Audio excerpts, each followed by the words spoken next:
wealthier, and solve those life mysteries all in 5 minutes. So let's hear it for Andy.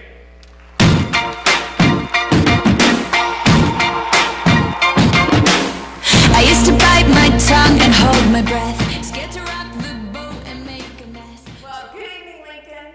You know, I'm going to talk about 5 keys to creating the life that you really want.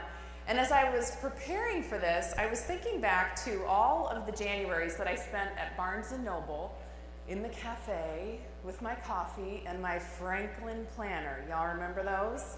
And they had those lovely questions in the beginning about setting goals for the year, and I'd answer things like, professionally, what would make this your best year ever?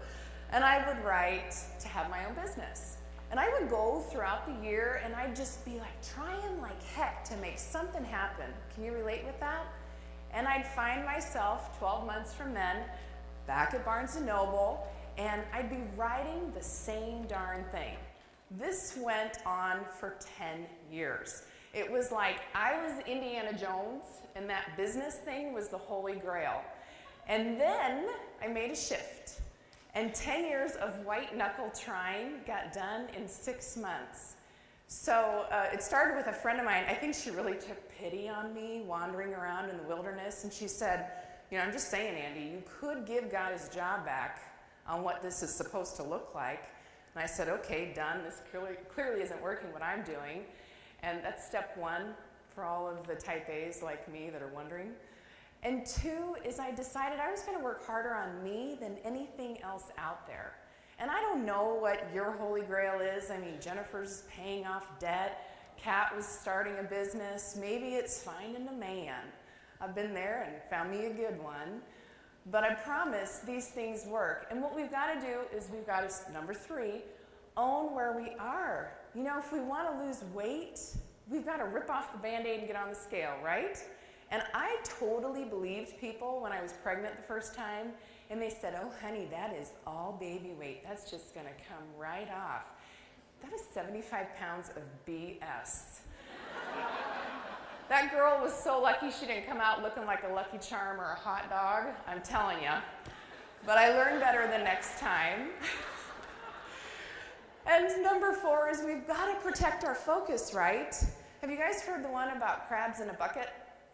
You have a bucket, you put a crab in. If it can crawl out, it will. If you put 2 crabs in a bucket, even if both of them can crawl out, as soon as one starts crawling, the other one will pull it back down. Do you have crabs in your life? I know I did. My ex-boyfriend, actually. And he told me, quote, when I started my business, he said, you will never make money, you can't sell, and they don't actually give you a white Mercedes for doing that. It's all hype. And he dumped me. And, you know, hell hath no fury as a woman scorned. And there were so many women lined up ready to help me. It was awesome. But the crab we've really got to look out for is the one between our ears. The one when you get a great idea and it says, oh, no, they're all going to laugh at you. They're all going to laugh at you. Don't do it. And I've got to tell that one just to shut it. And people look at me funny, but I'm telling you it works. And the last thing we need to do, number 5, is to feed our vision. You know, Charlie Tremendous Jones says the only difference between who we are today and who we're going to be in 5 years are 2 things. 1, it's the people we meet and the books we read. Now, parents, is this not a tremendous amount of responsibility?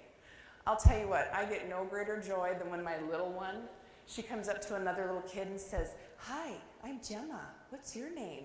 And I'm like, I have no doubt that she is my child, because more is caught than taught, right? And just like we watch who our kids are spending time with, we want to be around people who are where we want to be. And in closing, I'll just say, you know, there's 14 Thursdays left in this year. And I don't know what you guys are going to do with it. Maybe you're just going to cruise through the holidays and kind of lift your head up and look for your holy grail in January. Or maybe you can pull up your big girl panties or your big boy manis, whatever you call them, and lean into it. Stay open. And, you know, work harder on ourselves than we do on anything else. Own where we are. Avoid crabs at all costs. And surround ourselves with great people. And if you don't have great people, books. So thank you so much for listening. Good luck and God bless.